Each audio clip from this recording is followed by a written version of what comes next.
Good morning. तो आज हम लोग पढ़ने जा रहे हैं workshop calculations and science, basically second year all engineering trade के लिए।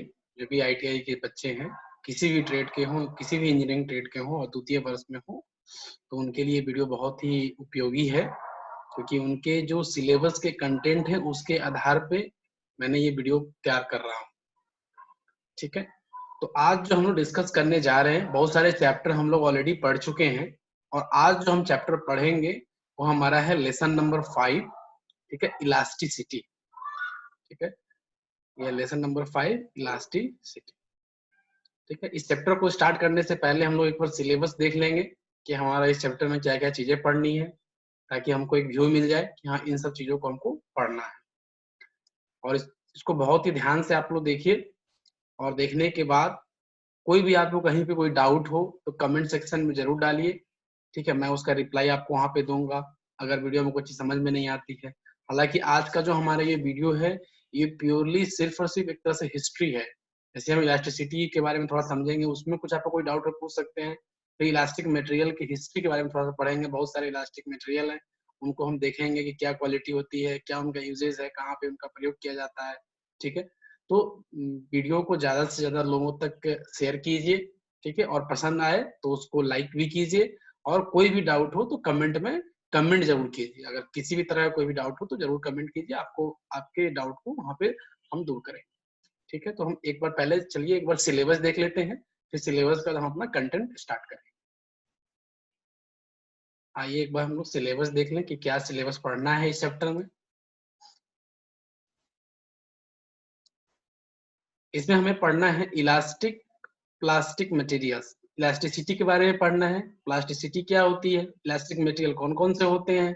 ठीक है, उनका कहाँ कहाँ प्रयोग करना है, प्लास्टिक मटेरियल क्या है, प्लास्टिक मटेरियल का प्रयोग कहाँ कहाँ करते हैं, किस मटेरियल का, कितने टाइप के होते हैं, स्ट्रेस क्या होता है, स्ट्रेन क्या होता है, एंड देयर यूनिट्स, उसके मात्रक क्या होते हैं, यंग मॉडुलस क्या होता है, अल्टीमेट स्ट्रेस क्या है, एंड वर्किंग स्ट्रेस क्या है। मतलब इतने आपके टॉपिक हैं, 1 2 3 4, वही चार, चौथा टॉपिक 5 6 और 7, यानी करीब 7 से 8 टॉपिक है और इससे रिलेटेड चीजें आपको 5-6 मिलेंगी। यानी टोटल मैक्सिमम 14 से 15 टॉपिक्स इसमें मिलेंगे। और मुझे लगता है कि कम से कम 8 से 10 क्लास भी मिनिमम लगेंगे। ठीक है, मैं कोशिश करूंगा चीजों को पहले स्टार्टिंग में थोड़ा सा स्लोली चलेंगे, फिर जब न्यूमेरिकल पार्ट आएगा तो उसमें काफी तेजी से बढ़ेंगे, क्योंकि कंसेप्ट काफी धीरे धीरे हम गेन करेंगे। अगर कंसेप्ट गेन हो जाता है तो प्रॉब्लम कोई दिक्कत नहीं है, हम 100 की जगह पे 50 प्रॉब्लम भी अगर सॉल्व करेंगे, that is enough for example. ठीक है, तो पहले कंसेप्ट बहुत ही धीरे धीरे हम ग्रो अप करेंगे कंसेप्ट को अपना। और फिर जो डीजीटी का, जो निमी का बुक है, उसमें जो असाइनमेंट्स है, उसमें जो प्रॉब्लम्स है उसको लगाएंगे। फिर इस चैप्टर से रिलेटेड जो आपके आईटीआई लेवल पे जो कॉम्पिटिटिव एग्जाम में जो क्वेश्चंस आए हैं, उनका भी सेट मैं तैयार कर रहा हूँ। उस सेट के क्वेश्चंस को देखेंगे, इसके आधार पे ही एक ऑनलाइन टेस्ट सीरीज भी क्रिएट की जाएगी। आप ऑनलाइन टेस्ट में देंगे, आप अपना मार्क्स वहां पे देख पाएंगे। जो क्वेश्चन का आंसर आप गलत देंगे तो वहाँ पे फीडबैक भी आप ऑटोमेटिक मैं फीड करूंगा, आप ऑटोमेटिक फीडबैक भी वहां से देख सकते हैं क्यों आपका आंसर गलत हुआ, ताकि दोबारा जब आप टेस्ट को अटेम्प्ट करें तो आप उस गलती को अपने आप सुधार कर सकें। मतलब टेस्ट भी आप स्वयं देंगे और इवोल्यूशन भी आप स्वयं कर पाएंगे। तो इस तरीके से जैसा हम पिछले क्लासेस में भी टेस्ट लेते गए हैं ऑनलाइन, तो इसका भी एक बार हमारा ये चैप्टर खत्म हो जाएगा, एक बार क्लास में प्रॉब्लम डिस्कस हो जाएगा, असाइनमेंट प्रॉब्लम आप कर लेंगे, उसके बाद लास्ट में ऑनलाइन टेस्ट हम क्रिएट करेंगे, जिसका लिंक आपको व्हाट्सएप ग्रुप वगैरह में आपके शेयर किया जाएगा। ठीक है, तो अब आते हैं हमारे मेन कंटेंट पे। चलिए, सबसे पहला आपका जो है इलास्टिसिटी। ठीक है, इलास्टिसिटी क्या है, एक मिनट। चलिए, इलास्टिसिटी क्या है। इलास्टिसिटी किसी पदार्थ का वह गुण होता है जो उस पदार्थ पर किसी बाहरी बल के सीधी प्रतिक्रिया में, किसी भी पदार्थ का वह गुण जो उस पदार्थ पर किसी बाहरी बल के सीधी प्रतिक्रिया में उसकी लंबाई, आयतन या आकार में बदलाव और उस बल के हटने पर पुनः बिना किसी बाहरी बल के अपने मूल स्वरूप को पुनर्प्राप्त करने हेतु पदार्थ को संभव बनाती है। प्रत्यस्थता यानी इलास्टिसिटी कहलाती है। मतलब क्या बोल रहा है कि किसी पदार्थ की वह प्रॉपर्टी, वह गुण जिस पर उस पदार्थ पे यदि हम कोई बाहरी बल लगाते हैं तो हमारी बाहरी बल लगाने की प्रतिक्रिया में उस पदार्थ पर उसकी लंबाई में या उसके आयतन में या उसकी आकृति में एक परिवर्तन होता है। ठीक है, फोर्स के कारण, जो हमने एक्सटर्नली फोर्स अप्लाइड किया है उसके कारण।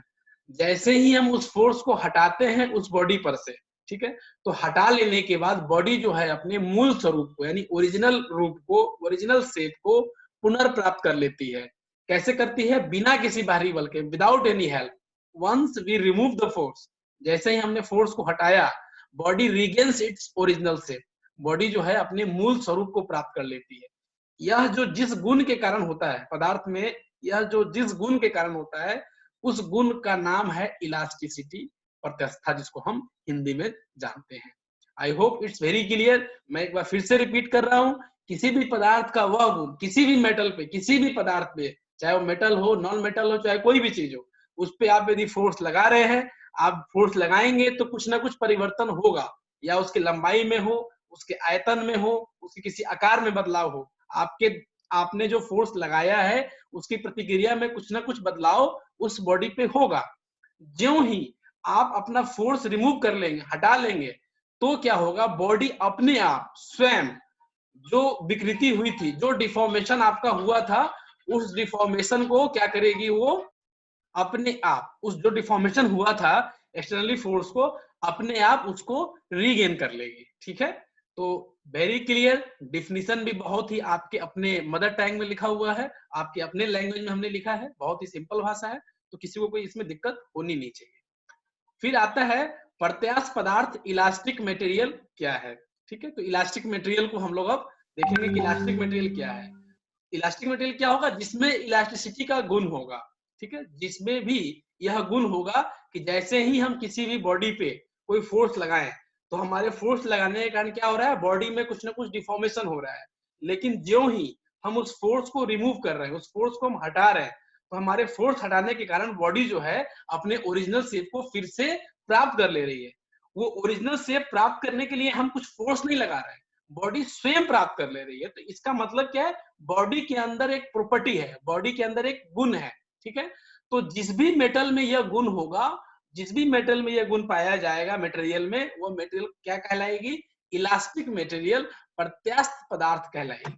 ठीक है, वही हमने लिखा है, एक पदार्थ है को प्रत्यास्थ पदार्थ कहा जाता है यदि लोड हटाने के बाद, यानी आप लोड जब रिमूव करते हो तो आपके लोड हटाने के बाद, ठीक है, आपके लोड हटाने के बाद शरीर में लोड की वजह से जो उत्पादित विरूपण है, लोड की वजह से जो डिफॉर्मेशन प्रोड्यूस हुआ है, वह पूरी तरीके से क्या होता है? खत्म हो जाता है। मतलब वो अब नहीं रहता, बॉडी उसको फिर से रीगेन कर लेती है। बॉडी के अंदर अब एक इंटरनल प्रॉपर्टी होती है। ठीक है, अतः वह सामग्री अपना मूल स्वरूप, यानी जैसा फोर्स लगाने के पहले वो था, आपके फोर्स लगाने के पहले जैसा वह दिख रहा था, वैसा ही अपने को बना लेता है। ठीक है, तो यह किस गुण के कारण होता है? यह इलास्टिसिटी के कारण होता है। और जिस भी मेटल में यह गुण मौजूद होता है वह मेटल कहलाता है इलास्टिक मटेरियल। अभी आपके सामने हम एक पिक्चर यहाँ पे शो अप करेंगे, इसको ध्यान से देखिएगा। एक एनिमेटेड पिक्चर है इलास्टिक का। देखिए, एक इलास्टिक है, इसको दोनों हाथ से पकड़ के खींच रहे हैं। ठीक है, जब खींच रहे हैं तो वापस बड़ी हो जा रही है। इसकी लंबाई क्या हो रही है? इसके लंबाई में परिवर्तन हो रहा है। जैसे मैंने यहाँ लिखा था, उसकी लंबाई में या उसके आयतन में या आकार में, तो इसकी लंबाई में क्या हो रहा है? परिवर्तन हो रहा है। ठीक है, जैसे ही हम फोर्स रिमूव कर रहे हैं, बॉडी अपने ओरिजिनल शेप को प्राप्त कर ले रही है। हमें वापस इसको कंप्रेस नहीं करना पड़ रहा, हम सिर्फ टेंशन फोर्स से इसको खींच रहे हैं, और जैसे छोड़ रहे हैं तो बॉडी ऑटोमेटिक, जैसे रबर आप देखते हैं, आप खींचते हैं तो बड़ा हो जाता है, छोड़ देते हैं अपने ओरिजिनल जैसा रबर था वैसा हो जाता है। तो यह क्या है? एक इलास्टिक मटेरियल है, और जो मेटल अपने आप वापस आती है आपके फोर्स डालने के बाद अपने ओरिजिनल शेप को, यह जो गुण होता है मटेरियल का, यह गुण कहलाती है elasticity. I hope it's clear. देखिए, ये हर के घर में सोफा वगैरह होता होगा जहाँ जो फोम वगैरह लगा होता है, उसमें उसका एग्जांपल देखिए, हम एक पिक्चर आपको दे रहे हैं फोम का। देखिए, इसमें हाथ रखें तो देखिए वो क्या हुआ? नीचे की ओर धंसा, नीचे वो दबा, लेकिन जैसे ही आपने हाथ हटा लिया, फिर से वो क्या कर रहा है, अपने ओरिजिनल शेप को वो प्राप्त कर ले रहा है। ठीक है, तो ये क्या है, इलास्टिक मटेरियल है।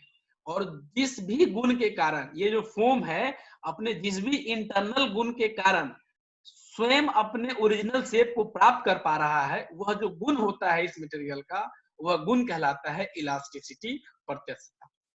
ठीक है, तो बहुत ही सिंपल सा कंसेप्ट है, कोई बहुत बड़ी चीज नहीं है।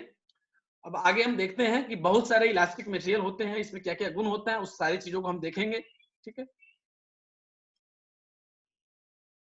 इलास्टिक मटेरियल,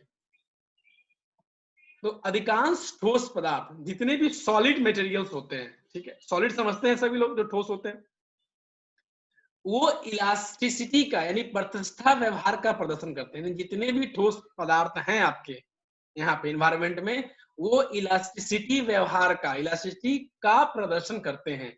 लेकिन इस चीज को ध्यान में रखने की चीज है कि बहुत लोगों को लग रहा है सर लोहा है तो लोहा कैसे इलास्टिसिटी हुआ, उस पर तो नहीं दिखता है। लेकिन हाँ, अभी अभी हमारा खत्म नहीं हुआ है, हमारा एक बार पूरा फुल वीडियो देख लीजिए। इसके बाद भी अगर आपको डाउट होता है तो कमेंट सेक्शन में जरूर डालिए, आपके डाउट को क्लियर करेंगे। ठीक है, लेकिन एक बार अभी थोड़ा सा धैर्य बना के रखिए, पहले एक बार पूरा वीडियो वॉच कीजिए। ठीक है, तो अधिकांश ठोस पदार्थ प्रतिष्ठा व्यवहार का प्रदर्शन करते हैं, लेकिन इस इलास्टिसिटी व्यवहार हेतु जो बल का परिमाण होगा, ठीक है, जो बल का मैग्नीट्यूड होगा, यानी कितना फोर्स और उसके साथ क्या विकृति होगी, उसकी एक निश्चित सीमा होती है। ठीक है, इस लाइन को ध्यान से समझिए, मतलब क्या बोल रहा है कि जितना भी ठोस पदार्थ है वो इलास्टिसिटी का प्रदर्शन करते हैं, लेकिन इलास्टिसिटी के व्यवहार हेतु बल का, यानी कितना फोर्स आप उस पर लगा सकते हैं, यानी कितना मैग्नीट्यूड तक वह सह सकता है, टूटेगा नहीं, प्लास्टिकली डिफॉर्म नहीं होगा, उसका एक फोर्स का वैल्यू फिक्स होता है। और डिफॉर्मेशन भी फिक्स होता है कि हाँ इतना ही सीमा तक वो डिफॉर्म होगा, इससे ज्यादा अगर आप लगा दोगे या इससे ज्यादा डिफॉर्म करने का प्रयास आप करोगे तो क्या होगा, फ्रैक्चर हो सकता है, टूट सकता है। ठीक है, विकृति मतलब पता ही है आपको कि डिफॉर्मेशन होता है। ठीक है, फिर क्या है, एक सामग्री, कोई भी मटेरियल है, ठीक है, उसको प्रत्यास्थ पदार्थ माना जाता है, इलास्टिक मटेरियल माना जाता है, अगर इसे उसकी मूल लंबाई, यानी इसकी जो अपनी मूल लंबाई यानी ओरिजिनल लेंथ जो है, ओरिजिनल लेंथ के 300% तक बढ़ाया जा सके। यानी यदि उसकी लंबाई 10 मीटर थी तो उसको हम दोनों तरफ से खींच के 330 मीटर बना सके। ठीक है, यानी कितनी हो गई, 3 गुना, 300% मतलब क्या, एक तरह से 3 गुना। 10 मीटर के कोई इलास्टिक था, उसको हमने खींचा, टेंसाइल फोर्स लगाया उस पर, ठीक है, तो टेंशन के कारण क्या हुआ, उसकी लंबाई बढ़ी। लंबाई कितनी बढ़ी, पहले 10 था, जब फोर्स लगा हुआ है तो कितनी हो गई, 300 हो गई। अब इससे ज्यादा अगर होगा तो शायद टूट सकता है। तो ये नहीं कह रहे हैं कि ज्यादा नहीं होगा, बहुत सारे मटेरियल जिसमें 1000 गुना तक आप उसको लंबा कर सकते हैं, ऐसे ऐसे इलास्टिक मटेरियल मौजूद हैं। लेकिन 300% से यदि ऊपर की श्रेणी में अगर आता है तो हम उसको कह सकते हैं कि हाँ this material is elastic material. जैसे धातु वगैरह में क्या है, धातु की परसेंटेज 1% के आसपास होता है, बिलो 1%, अप्रोक्स माना गया है कि लगभग 1%। तो धातु को हम क्या करेंगे, इलास्टिक मटेरियल नहीं होगा। जैसे लोहा है, क्या है, इलास्टिक मटेरियल हम नहीं मानेंगे। ठीक है, फिर है, इस कारण से जो 300% तक हम बढ़ा जाते हैं, इस कारण से प्रत्येक ठोस सामग्री, जितने भी आपके सॉलिड मटेरियल होते हैं, कि प्रति इकाई क्षेत्रफल में उनका जो एक इकाई क्षेत्रफल, जो पर यूनिट एरिया में एक प्रत्यस्थ सीमा होती है, एक इलास्टिक लिमिट होती है, जैसे मैंने पहले आपको बताया। ठीक है, प्रत्येक ठोस सामग्री की जितने भी मटेरियल सबके अलग अलग, ठीक है, उनके पर यूनिट एरिया स्क्वायर में, पर प्रति इकाई क्षेत्रफल में एक सीमा होती है। किसकी सीमा होती है, इलास्टिक सीमा होती है। मतलब क्या है कि अगर उस सीमा तक यदि आप फोर्स लगाते हैं तो मटेरियल क्या रहेगा, आपका इलास्टिक की तरह बिहेव करेगा, यानी वो डिफॉर्म नहीं होगा, उस मटेरियल में कोई परमानेंट डिफॉर्मेशन नहीं आएगा। ठीक है, वही लिख रहा है कि प्रत्येक ठोस सामग्री की प्रति इकाई क्षेत्रफल में एक प्रत्यस्थ सीमा होती है, जो यह बताती है कि वह ठोस सामग्री बिना अस्थायी विरूपण के, बिना अस्थायी विरूपण मतलब क्या, बिना परमानेंट डिफॉर्मेशन के सबसे बड़ा बल, यानी उसका, उस मटेरियल के लिए सबसे बड़ा बल, यदि उससे बड़ा बल उस मटेरियल पे लगा दे तो मटेरियल क्या रहेगा, इलास्टिक लिमिट को फेल कर जाएगा, मटेरियल प्लास्टिसिटी में चला जाएगा। इसलिए हमने लिखा है सबसे बड़ा बल उस मटेरियल के लिए, ताकि बिना अस्थायी विरूपण के, बड़ा बल तो और बड़ा लगा सकते हैं, लेकिन वो बल अगर लगा देंगे तो अस्थायी विरूपण हो जाएगा, फिर बिना अस्थायी विरूपण का नहीं होगा। यानी बिना अस्थायी विरूपण का सबसे बड़ा बल होगा वो, या तनाव या टेंशन का सामना कर सकती है। या कौन बताता है? ये हमको इलास्टिक लिमिट बताती है। हर मटेरियल का इलास्टिक लिमिट होता है। आगे जब हम स्ट्रेस पढ़ेंगे, स्ट्रेन पढ़ेंगे, तो इलास्टिक लिमिट हम देखेंगे। बहुत सारे मटेरियल आपके सामने हम एग्जांपल में लेंगे जिसकी अलग अलग सीमा होगी, और आपको पहले पता होगा कि इस पे इतना लिमिट तक इसको आप खींच सकते हैं, बढ़ा सकते हैं, ताकि इस पे कोई दिक्कत ना हो और ये मटेरियल फ्रैक्चर ना करे। ठीक है, तो उसी को हमने लिखा है, अर्थात वह ठोस सामग्री अपनी प्रत्यक्ष सीमा तक, इलास्टिक लिमिट तक लगे बल या तनाव को आसानी से झेल लेती है। मतलब इलास्टिक लिमिट तक अगर कोई फोर्स लगाते हैं तो उस बल या तनाव को आसानी से झेल लेती है, और इस सीमा तक लगे बल या तनाव के हटने पर, जैसे ही इलास्टिक लिमिट तक कोई फोर्स आप लगा रहे हैं या कोई टेंशन क्रिएट कर रहे हैं उस पर, तो उसको यदि आप रिमूव करते हैं तो प्रत्यक्षता की डिफिनीशन के मुताबिक, प्रत्यक्षता के गुण के कारण वस्तु जो है अपनी मूल अवस्था को प्राप्त कर लेती है। ठीक है, क्योंकि उसमें कोई प्लास्टिक डिफॉर्मेशन होता नहीं है। अप टू इलास्टिक लिमिट क्या होता है? बॉडी अपने ओरिजिनल शेप को प्राप्त कर सकती है। ठीक है, इन सामग्रियों के लिए जो प्रत्यक्ष सीमा होती है, ठीक है, इलास्टिक लिमिट जो होती है, उनके जो प्रत्यक्ष व्यवहार के अंत और उनके प्लास्टिक व्यवहार के शुरुआत को चिन्हित करती है। ध्यान से समझिए इस लाइन को, जैसा मैंने पहले ही बता दिया। इन सामग्रियों के लिए, किन सामग्रियों के लिए? जिनके लिए आपने एक प्रत्यास्थ सीमा निकाली है, एक इलास्टिक लिमिट डिफाइन की है कि हाँ भैया लोहे का इतना होगा, स्टील का इतना होगा, कॉपर का इतना होगा, एल्युमिनियम का इतना होगा। ठीक है, तो जो भी आपने इलास्टिक लिमिट उसके पर यूनिट एरिया के लिए, उसके इकाई क्षेत्रफल के लिए आपने डिफाइन की है, निर्धारित की है, वो क्या बताता है? वह बताता है कि इस सीमा तक, वही लिखा है, इस सीमा तक आपका प्रत्यास्थ व्यवहार करेगा, वो material as a elastic behave करेगा। यानी आप लगाओगे तो कोई परमानेंट डिफॉर्मेशन नहीं होगा। जैसे आप एक एल्युमिनियम को बर्तन को छूते हो तो एल्युमिनियम का बर्तन नहीं टूटता। क्यों नहीं टूटता? टूट जाना चाहिए। ठीक है, अगर वो नॉन इलास्टिक होता तो। इसका मतलब क्या है?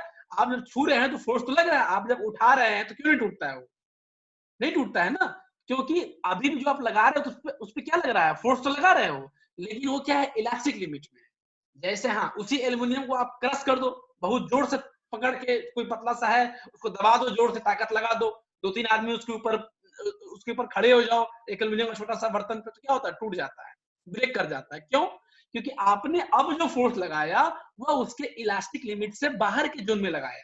तो अब वो इलास्टिक लिमिट जैसा कैसे बिहेव कर सकता है?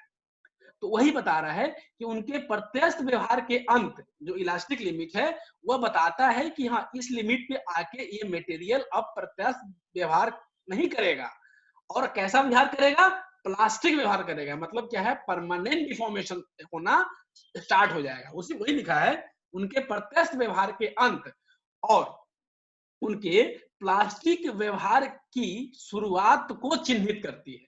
ठीक है, तो कमजोर सामग्री के लिए, जो आपके वीक मटेरियल होते हैं, उसके लिए इसकी प्रत्यक्ष सीमा पर जो बल या तनाव का जो परिणाम हो सकता है, उसके फ्रैक्चर के रूप में दिखता है। मतलब जो काफी वीक मटेरियल है और आपने उसके इलास्टिक लिमिट पे कोई बल लगा दिया या टेंशन क्रिएट कर दिया, तो हो सकता है कि वो इलास्टिक लिमिट पे ही टूट जाए। ठीक है, तो इसीलिए अभी जो हम लोग सिलेबस देखे उसमें आपने पहले टॉपिक पढ़ा होगा, वर्किंग स्ट्रेस। वर्किंग स्ट्रेस हमेशा इलास्टिक लिमिट से क्या रखा जाता है? हमारा ऐसा रखा जाता है कि उस रीजन से पहले ही हो। अगर कोई मटेरियल 100 न्यूटन पर मीटर स्क्वायर के इलास्टिक लिमिट उसकी है, तो हम कोशिश करते हैं कि उस पर ज्यादा से ज्यादा स्ट्रेस जो है 70 ही हो, 80 ही हो, किसी भी परिस्थिति में 100 ना जाए। कि हो सकता है ऐसा डिफिनीशन, ऐसे हुक्स लॉ के मुताबिक क्या, इलास्टिक लिमिट तक बॉडी इलास्टिकली बिहेव करती है, लेकिन हो सकता है कुछ ऐसे कंडीशंस के कारण, हो सकता है इलास्टिक लिमिट पे ही वो फ्रैक्चर कर जाए, कुछ जो वीक मटेरियल होते हैं। तो इसलिए जो फैक्टर ऑफ सेफ्टी के मुताबिक हम वर्किंग स्ट्रेस पढ़ेंगे, वर्किंग स्ट्रेस का कंसेप्ट हम लोग आगे। ठीक है, अभी इतना जानिए कि जो वीक मटेरियल होते हैं उनमें क्या है कि अगर आप उसकी सीमा तक अगर बल या तनाव लगा देंगे तो हो सकता है कि मटेरियल फ्रैक्चर कर जाए। ठीक है, फिर क्या है? जो प्रत्यक्ष सीमा है किसी ठोस के प्रकार पर निर्भर करती है। मतलब आप जो सॉलिड लिए हैं वह क्या है, लोहा है, एल्युमिनियम है, चांदी है, सोना है, क्या है, मतलब उसके टाइप पे निर्भर करती है। उदाहरण के लिए एक धातु को अगर हम लेते हैं, धातु का कोई बार है, तो उसको अपनी मूल लंबाई के केवल 1% तक ही बढ़ाया जा सकता है। ऐसा पहले हमने ऊपर बताया है कि अगर मूल लंबाई के 300% तक बढ़ाया जा सके तो वह मेटल क्या कहलाता है, मटेरियल इलास्टिक मटेरियल कहलाता है। लेकिन अगर हम धातु को ले लें, धातु का कोई बार है तो उस धातु में जनरली हर का अलग अलग होता है, लेकिन अप्रोक्सीमेटली रखा गया है मेटल के केस में कि मूल लंबाई जो उसकी ओरिजिनल लेंथ होती है उससे केवल 1% तक ही आप बढ़ा सकते हैं इलास्टिक लिमिट में, ठीक है, ताकि आप जैसे ही फोर्स हटाएं तो मेटल अपने वापस रूप में चला जाए, यानी मैक्सिमम इसकी लिमिट 1% है। वही अगर हम आगे देखें तो जो कुछ गमी सामग्री, जो गमी मटेरियल्स हैं, उसके कुछ टुकड़े को अगर हम देखें तो उसकी मूल लंबाई जो उसका ओरिजिनल लंबाई है उसके 1000% यानी 10 गुना तक उसको हम लंबा कर सकते हैं खींच के, ठीक है। तो आपको ये चीज समझ में आ गया जो हमने ऊपर लिखा था कि प्रत्यक्ष सीमा किसी ठोस के प्रकार पर निर्भर करती है कि उसका टाइप क्या है, वो सोना है, चांदी है, कोई गमी मटेरियल है, कौन सा मटेरियल है, मटेरियल के टाइप पे निर्भर करती है, ठीक है। अब जो है हम लोग डिफरेंट टाइप के इलास्टिक मटेरियल के बारे में पढ़ेंगे, ठीक है। जो हमको पढ़ना है निमी के जो बुक्स डिजाइन किए गए हैं वर्कशॉप कैलकुलेशन साइंस के, ठीक है, उसमें चैप्टर नंबर 5 में जब आप देखेंगे जाके तो उसमें इलास्टिक मटेरियल में कुल 13 इलास्टिक मटेरियल का वर्णन है, ठीक है। तो हम लोग एक एक करके धीरे धीरे जानेंगे कि इलास्टिक मटेरियल क्या है, इसका उत्पत्ति कैसे होता है, इसका यूज क्या है, इसमें से कौन सी खासियत है, इसका एप्लीकेशंस कहाँ कहाँ यूज किया जाता है। तो हम लोग एक एक करके देखेंगे। आज हम लोग सिर्फ 2 देख पाएंगे और फिर अगले वीडियो में हम लोग बाकी के बारे में देखेंगे, ठीक है। तो सबसे पहले हम लिए हैं प्राकृतिक गम, नेचुरल गम, ठीक है। यह जो है प्राकृतिक गोंद, गम को गोंद भी बोलते हैं, तो प्राकृतिक गोंद प्राकृतिक मूल के पॉलीसेकेराइड होते हैं। जो प्राकृतिक गोंद होते हैं वो ओरिजिनल रूप से पॉलीसेकेराइड होते हैं, जो एक छोटी सी सांद्रता, सांद्रता मतलब कंसंट्रेशन, जो एक छोटी सी सांद्रता पर भी एक मिश्रण की, ठीक है, जो संयंत्रता है उसकी विस्कोसिटी में बड़ी वृद्धि करने में सक्षम होते हैं।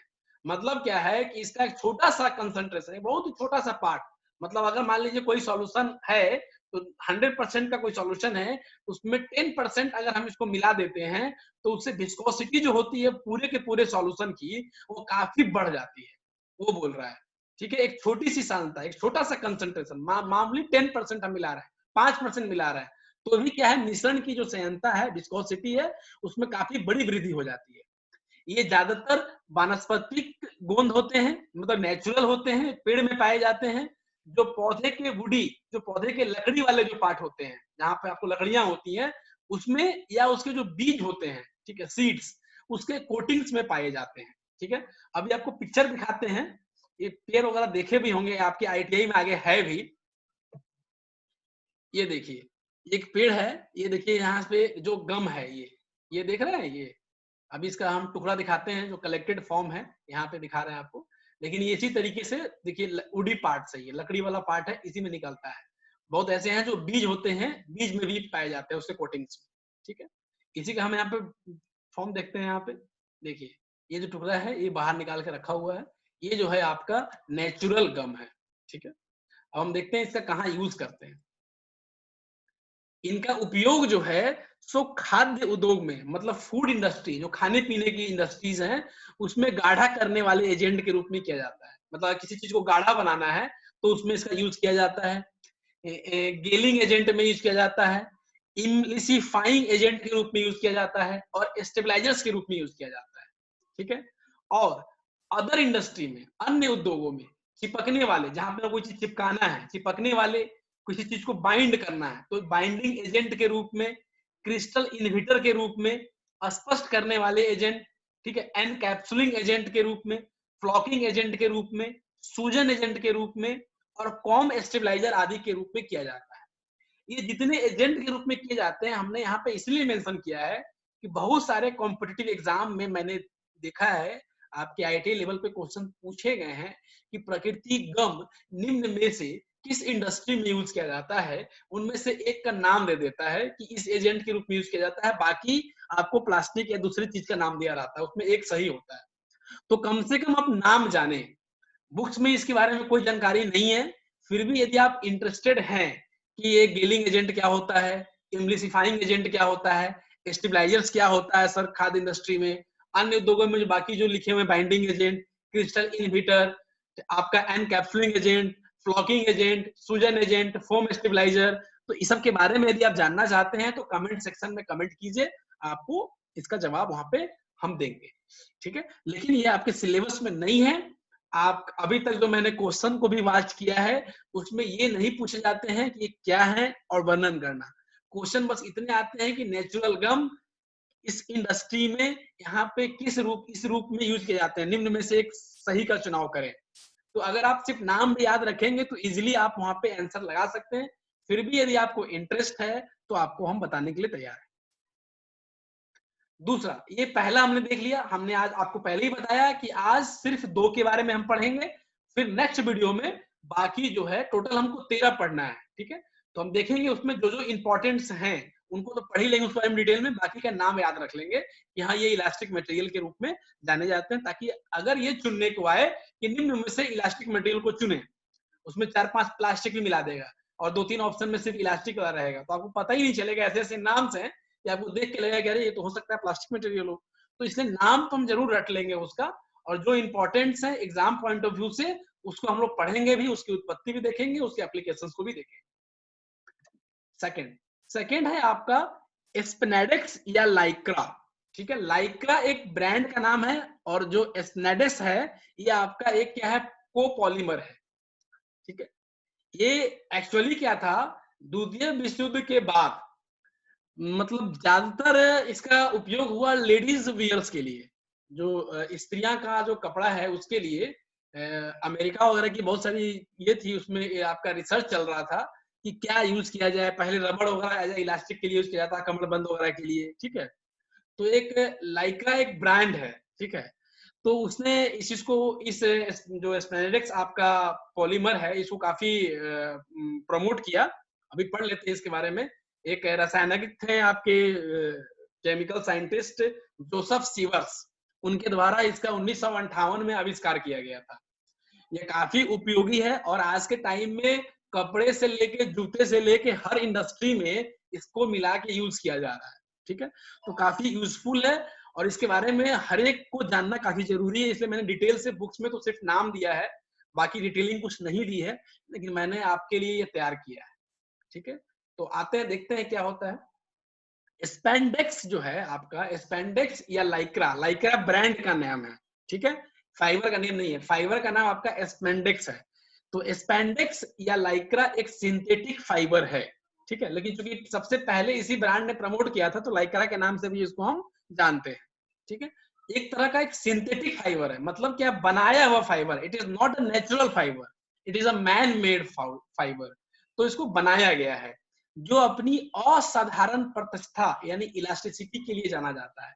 मतलब इसकी इलास्टिसिटी काफी वंडरफुल है, काफी काबिले तारीफ है, इसलिए इसका यूज बहुत ही जगह हो रहा है और आज इसका काफी पॉपुलर है, काफी डिमांडेड है। ठीक है, इसे इलास्टेन के नाम से भी जानते हैं कि इसकी इलास्टिसिटी काफी अच्छी है, तो इसलिए इसको इलास्टेन के नाम से भी बहुत जगह जाना जाता है, या बहुत जगह एग्जाम में क्वेश्चन आपको इलास्टेन के नाम से भी आ सकता है, इसलिए मैंने वो नाम यहाँ पे मेंशन किए है। फिर क्या है, यह एक पॉलिस्टर और पॉलीयूरिया, एक पॉलिस्टर आपका होता है, एक पॉलीयूरिया होता है, उन दोनों को मिला के एक पॉलीमर बनाया गया है, कोपॉलीमर है, मतलब दोनों का कोपॉलीमर है, जिसे 1958 में रसायन वैज्ञानिक जोसेफ सीवर्स द्वारा आविष्कार किया गया था। जैसा मैंने पहले बताया था, सेकेंड वर्ल्ड वॉर के आसपास के बाद इसकी रिसर्च काफी चल रही थी और 1958 में इसको इन्वेंटेड किया गया था। स्पेंडेक्स का एक लाभ इसकी महत्वपूर्ण शक्ति, इसकी जो पावर है, इंपॉर्टेंट पावर है, और इसकी इलास्टिसिटी है, इसकी प्रतिष्ठा है। और साधारण कपड़ों की तुलना में जो होती है इसकी स्ट्रेचिंग, जो स्ट्रेचेबल कपड़े देखते हैं उसमें भी इसको मिक्स करते हैं, उसको स्ट्रेचिंग काफी स्मूथ होती है, काफी अच्छी होती है। और तेजी से सूखने के बाद, जैसे कपड़ा आपने यूज किया, फिर आपने इसको वॉश किया और जैसे धूप वगैरह में रखेंगे तो तेजी से सूखने के बाद ऑटोमेटिकली विदाउट आयरनिंग, आपको आयरन करने की आवश्यकता नहीं होती है, अपने मूल आकार में वापस आने की एक अद्भुत क्षमता इसके अंदर है। ठीक है, इसी कारण से काफी पॉपुलर है ये। कपड़ों के लिए जो स्पैंडेक्स है आमतौर पर कपास या पॉलिस्टर के साथ मिलाया जाता है। जो हम कपड़ा वगैरह बनाते हैं, जैसे कि प्लेयर्स वगैरह का जो गेम देखते हैं आपके स्पोर्ट्समैन वगैरह में, तो उसमें स्पैंडेक्स आपका यूज किया जाता है। ठीक है, तो उसके लिए कपास और या पॉलिस्टर के साथ इसको मिक्स करके हम बनाते हैं, और अंतिम कपड़े के एक छोटे प्रतिशत के लिए सिर्फ ये जिम्मेदार होता है। और इसकी इतनी अच्छी खासियत है कि अन्य फाइबर के अधिकांश जो उसके लुक और जो उसके महसूस है, उसके जो कंफर्ट है, जैसे कि हमने कपास मिलाया कंफर्टनेस के लिए, तो ऐसा नहीं है। बहुत सारी चीजें क्या होता है, कोई चीज मिक्स कर देने के बाद ये सारे को खत्म कर देता है और उस पर हावी हो जाता है, ये नहीं करता है। ये अपना गुण तो देता ही देता है, बाकी उसका जो कंफर्टनेस है उसको कहीं निष्क्रिय नहीं करता है, उसको बरकरार रखता है। ये सबसे बड़ी इसकी खूबी है। ठीक है, वही लिखा है छोटे से प्रतिशत सिर्फ हम मिलाते हैं, उसके बावजूद भी अन्य फाइबर का जो अधिकांश लुक है, बहुत सारी चीजें हम कपड़े में लुक के लिए मिलाते हैं, शाइनिंग के लिए मिलाते हैं, और जो कंफर्ट के लिए मिलाते हैं, उस फाइबर को ये क्या करता है, बरकरार रखता है। बहुत ही इंपॉर्टेंट चीज है ये, जो इसको अहम बनाता है। फिर है स्पैंडेक्स को शामिल करने वाले जो कपड़े हैं, ठीक है, आजकल जो हम बना रहे हैं, उसमें बेल्ट, दस्ताने, जो ग्लव्स हम पहनते हैं, सॉक्स, मोजे, साइकिलिंग जर्सी, जो साइकिलिंग करने के लिए जो जर्सी आती है वो, और जो शॉर्ट्स पहनते हैं वो, लेगिंग, निकर, साकरी जींस, ठीक है, जो पूरा फिटेड जींस आता है, ठीक है, वो जींस, ठीक है, जो स्ट्रेचेबल आता है, ढीला पतलून, अंडर गारमेंट्स में जैसे ब्रा, साइड पैनलिंग, तैराकी पोशाक, अंडरवियर इत्यादि। ठीक है, इस सब चीज में आपका स्पैंडेक्स का हम यूज कर रहे हैं और काफी पॉपुलर है ये। ठीक है, तो आज हमने इलास्टिसिटी को अच्छे से समझा कि इलास्टिसिटी कौन क्या है, मेटल का कौन सा गुण है, ठीक है, क्या कहता है इलास्टिसिटी, इलास्टिक मटेरियल क्या है, ठीक है, इलास्टिक मटेरियल कौन कौन से होते हैं, उनके गुण को हम पढ़े, ठीक है, इलास्टिक मटेरियल में कौन कौन सा गुण होता है, ठीक है, मेटल में क्या होता है, एक गमी मटेरियल्स में क्या होता है, वो सारी चीजों को हम लोग पढ़ लिए हैं अच्छे से। और दो चीज को हम पढ़ लिए हैं, दो टाइप हम पढ़े हैं, एक आपका नेचुरल गम और एक स्पैंडेक्स। ठीक है, बाकी और 11 अवशेष हैं, उनमें जो इंपॉर्टेंट होगा उससे भी रिलेटेड वो कहाँ यूज होते हैं पिक्चर के साथ हम नेक्स्ट वीडियो में आएंगे, और बाकी जो इंपॉर्टेंट नहीं होगा उसके सीधे नाम को देखेंगे और हम लोग फिर आगे बढ़ेंगे प्लास्टिसिटी की, जो प्लास्टिक डिफॉर्मेशन है, प्लास्टिक मटेरियल क्या है, उसके बारे में। ठीक है, तो आज के लिए धन्यवाद सभी लोगों को, और किसी भी तरह का कोई भी डाउट होता है तो वीडियो के कमेंट सेक्शन में कमेंट करें। ठीक है, आप पर्सनली फोन भी कर सकते हैं, जो हमारे आईटीआई के बच्चे हैं, ठीक है, जिनके पास हमारा नंबर है, वो फोन पे भी कोई जानकारी ले सकते हैं, व्हाट्सएप ग्रुप है, व्हाट्सएप पे भी डाल सकते हैं। और जो बाहरी जो इसको बात कर रहे हैं, ठीक है, वो कमेंट सेक्शन में अपनी डाउट को डालें, आपके डाउट को हम वहां पे आके सॉल्व करेंगे और उसको खत्म कराएंगे। ठीक है, ऐसे मैंने इस लेवल से बताया है कि डाउट होना नहीं चाहिए, लेकिन फिर भी यदि डाउट है तो जरूर कमेंट करें, और जब पसंद आता है तो इसको लाइक करें और ज्यादा से ज्यादा वीडियो को शेयर करें, ताकि बहुत लोगों तक ये वीडियो पहुंचे। क्योंकि जो निमी का जो वर्कशॉप कैलकुलेशन का बुक है, बहुत बच्चों को दिक्कत आ रही थी क्योंकि अंग्रेजी में है वो, इसका हिंदी मीडियम उपलब्ध नहीं है। जो अभी ईयरली पैटर्न में आपके जो किताबें आई हैं, आपको ही पता है कि अब आपका क्या है, ईयर पैटर्न पे हो गया है। पहले सेमेस्टर पैटर्न था आईटीआई में, अब ईयर पैटर्न हो गया है, ईयरली हो गया है। तो ईयरली में जो नया सिलेबस डिजाइन हुआ है वर्कशॉप कैलकुलेशन एंड साइंस का, उसकी जो किताबें वो हिंदी में उपलब्ध नहीं है किसी भी ट्रेड के लिए, और प्रत्येक इंजीनियरिंग ट्रेड के लिए सिलेबस आपका क्या है, कॉमन है। तो किसी भी ट्रेड के आप बच्चे हो, भारत के किसी भी आईटीआई से हो, ठीक है, अगर किसी भी तरह का कोई डाउट है तो आप यहाँ पूछ सकते हैं। इसको ज्यादा से ज्यादा शेयर करें ताकि काफी यूजफुल है। अभी किताबें हिंदी में नहीं उपलब्ध है और बहुत हिंदी भाषी क्षेत्रों में लोगों को बहुत दिक्कत आती है, तो इसलिए ज्यादा से ज्यादा शेयर करें इसे। ठीक है, धन्यवाद। और फिर अगले वीडियो बहुत ही जल्द हम अगले वीडियो में आएंगे, और जो दो हम पढ़े हैं फिर 3 नंबर से लेके बाकी जो 11 हमारे अवशेष रह गए हैं इलास्टिक मटेरियल, उसको अच्छे से पढ़ेंगे। तो थैंक यू, गुड बाय।